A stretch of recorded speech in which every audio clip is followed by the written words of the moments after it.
Hey, remember that time when YouTubers came up with original content? Cause I sure don't. Hello gents, and only gents, cause I'm sure there are no ladies watching this video, and welcome to a new series for the channel which I'm dubbing Remember That One Scene. Now it may seem like a completely original idea thought up with my own creative intent, but the idea was actually inspired from a trend a few years ago where many YouTubers went over their favorite scenes in the MCU before Endgame. Well, I thought I'd do something in a similar vein to this, just not about the MCU. I want to go over some of the most memorable scenes throughout anime history, and give a frame-by-frame overview of these scenes, all while explaining why they struck the hearts of so many fans. So maybe it's not the most original idea, fine, sue me. But it's 2021 guys, so let's all leave a good eco footprint in.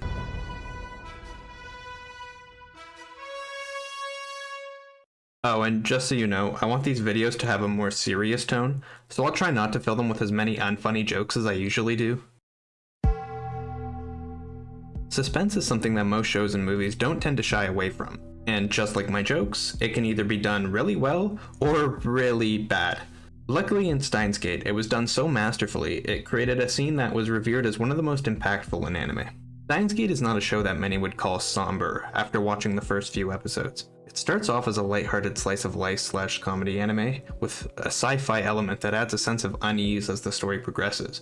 Many have said that the first half of the show was slow and hard to watch, but that the show improves drastically after a certain key event. Now, though I do agree that the latter half was certainly more enjoyable than the former, without the necessary setup in the beginning and that one key turning point, nothing that happened afterwards would have felt as significant and memorable as it did. It was a perfect way of building up suspense until... It's that crucial scene that I'll be looking at today. In episode 12, titled Dogma In Ergosphere, the main set of characters finally receive consequences for their actions. Throughout the show, the concept of time travel had been dabbled with by the characters at progressively higher and higher frequencies, all while amping up the stakes of their experiments each time. Progressively, as the tests went on, they felt more impactful consequences to their reality, whether it be through people changing or the entire town they live in. However, their latest experiment was their most daring as of yet, and as they would soon learn, their biggest mistake. They created a device that successfully allowed them to transmit one's memories into the host's past body, an undoubtedly remarkable achievement. It became a moment of celebration for the group as they planned to have a party in commemoration of this achievement. However, little did they realize how much this last bit of joy would mean to them in their coming hours. Before the scene truly begins, we see Mayuri and Okabe on the roof having a conversation. Mayuri notes how she hasn't seen Okabe look this full of life in years thanks to the friendships he's formed over the last while, and she also admits to feeling the same way. Throughout life, these two loners have been together through it all, and finally they have others that they can feel a comfort with, a group of friends that they could share their lives at the lab with. It was no longer just a lab, it was a home, and that's when Daru appears and states how the trains have shut down, and when all of their exuberance started to fade away. The scene begins with Suzuha concerned over the trains being stopped. It also leads her down a rabbit hole of asking questions regarding Daru's progress hacking into CERN. At this point in the story, we're aware that Suzu may very well be from the future, or at the very least have some sort of affiliation with CERN and the time machines. So the next actions that she takes should set off alarm bells for the viewers. Upon learning that Daru has gotten a direct connection to CERN's database, she immediately apologizes and runs out of the lab, as if she has something important to do. Now at the time of this, we all realize that something very bad is about to happen, as the music turns sinister and the overall playful tone gets changed to that of a somber suspense. It's at this point as the audience that we realize there is about to be a major tonal shift for the story, and we're not the only ones who begin to realize this. Okabe turns to an hourglass sitting atop one of his shells, which he notices is frozen as if it stopped in time. At this point, I remember feeling genuinely nervous for the characters, which is mirrored by Okabe as his heartbeat starts to drown out all other sounds in the room. Mayuri looks towards her pocket watch and similarly notices that it doesn't seem to be working, as she says one of the most crucial lines in the entire show, and one that will be a repeated source of pain and failure for Okabe. あれ？マユシの懐中止まっちゃってる。おかしいな。さっきネジ巻いたばっかりなのに。 The scene then zooms to what looks to be someone running up the stairs to the lab, and in a split second,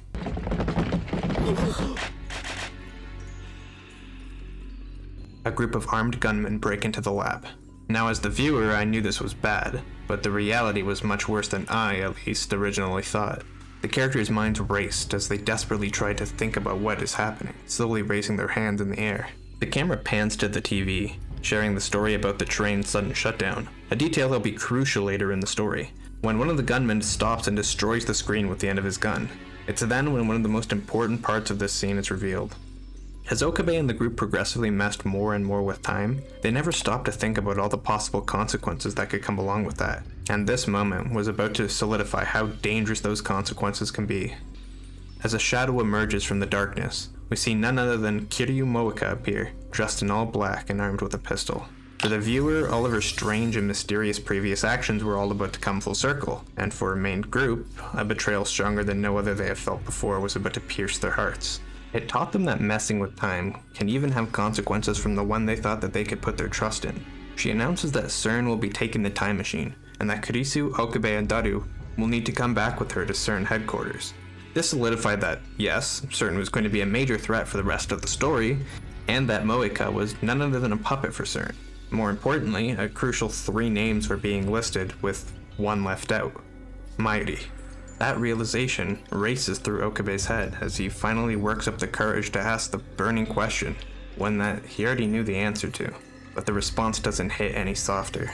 He begs and pleads for her life, but his cowardice only lets him whisper. Moeka chants.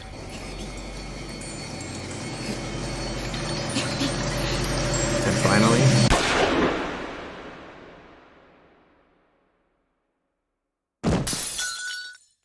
the worst moment of Okabe's life, and the biggest mistake CERN could have made, both happen at once. As Mayuri's lifeless corpse tumbles to the ground, both Okabe and the audience can't think or say anything but,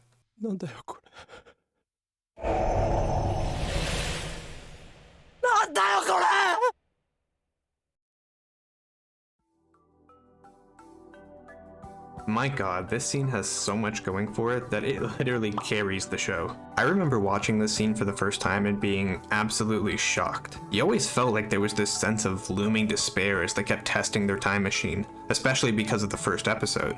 But nothing even comes close to the scale of damage that this scene left for the characters. Yet, though it may have had a completely different tone than that of the previous episodes, with the context of the show's direction, it totally makes sense. The first 11 episodes may have felt slow to some because, well, they were. But the reason this was done was to set this calm and mysterious atmosphere, and then to completely shift it on its head and shock the viewer. The story is one of consequence and learning from your actions, which is exactly what Okabe learns in this scene. All the small events that had happened prior were all stepping stones to this event, which is the final nail in the coffin. Okabe losing his childhood friend marked the point of him learning his lesson about altering the timeline, and struck a development within his character. Not only did he learn to fix all the things he had originally tinkered with, but it also taught him the value of his friends. All his life he had been this antisocial character, and lacked the understanding of why that was a problem. He was immature and would rather fester in this pretend lab of his than lead a meaningful life with the people he cared for. After all these years, he had finally met so many new people, but due to him focusing on his imaginary work over that reality, he had lost the one thing that he cared for so much. It forced him to abandon his past and move forward to try and save those he cared for. It also taught him the spirit of self-sacrifice after using his friends for his ridiculous projects. He had finally matured and succumbed to his reality. This single scene was successfully able to completely shift the tone and atmosphere of the show to that of a somber and tragic one, while also connecting 2 fragmented stories together in a seamless manner. It was the crucial middle ground between 2 crucial acts, all while delivering a tragic, edge-of-your-seat experience for the viewers. Honestly, I can only name a handful of scenes in media that live up to the standard of this scene, so it's going to be pretty hard to top that in future episodes, but it was just too memorable a scene for me to ignore it and move on. And for that, I recommend that you remember that one scene. And if anyone ever asks for a recommendation on an anime, to recommend Steins Gate because of that one scene. Thanks for watching, pussies.